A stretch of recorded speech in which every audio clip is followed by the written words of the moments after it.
Elon മസ്കിന്റെ Starlink ഇന്ത്യയിലേക്ക് എത്തുന്നതിൽ കടുത്ത എതിർപ്പുമായി ഇടത് പാർട്ടികൾ. സ്റ്റാർലിങ്ക് രാജ്യസുരക്ഷയ്ക്ക് ഭീഷണിയാണെന്ന് CPIM polit bureau coordinator Prakash Karat പ്രതികരിച്ചു. ഡാറ്റാ സുരക്ഷയെക്കുറിച്ച് നിലവിൽ തന്നെ ആശങ്കയുണ്ടെന്നും വിഷയം പാർലമെന്റിൽ ഉന്നയിക്കുമെന്നും CPI രാജ്യസഭാംഗം P. സന്തോഷ് കുമാർ 24-നോട് പറഞ്ഞു. ഇലോൺ മസ്കിന്റെ സ്റ്റാർലിങ്ക് ഇന്ത്യയിലേക്ക് എത്തുന്നത് രണ്ട് തരത്തിലുള്ള അപകടങ്ങൾക്ക് ഇടയാക്കുമെന്ന പ്രകാശ് കാരാട്ട് ചൂണ്ടിക്കാണിക്കുന്നു. ഇന്റർനെറ്റ് സേവന മേഖലയിൽ കുത്തകവൽക്കരണത്തിന് ഇടയാകും എന്നതാണ് ഒന്ന്.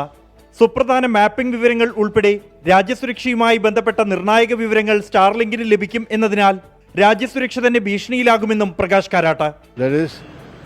Through the satellite link of Starlink, they can access all the mapping and resources of our country.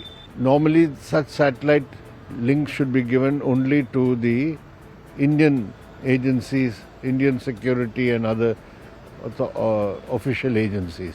യുക്രൈനിൽ സ്റ്റാർലിങ്ക് എങ്ങനെയാണ് പ്രവർത്തിച്ചതെന്നും കാരാട്ട് ചൂണ്ടിക്കാണിക്കുന്നു. ഡാറ്റാ സുരക്ഷയെ സംബന്ധിച്ച നിലവിൽ തന്നെ ആശങ്കകൾ നിലനിൽക്കെ സ്റ്റാർലിങ്ക് ആഭ്യന്തര സുരക്ഷയെയും ജനങ്ങളുടെ താൽപര്യങ്ങളെയും ബാധിക്കുമെന്ന് CPI രാജ്യസഭാംഗം P. സന്തോഷ് കുമാർ.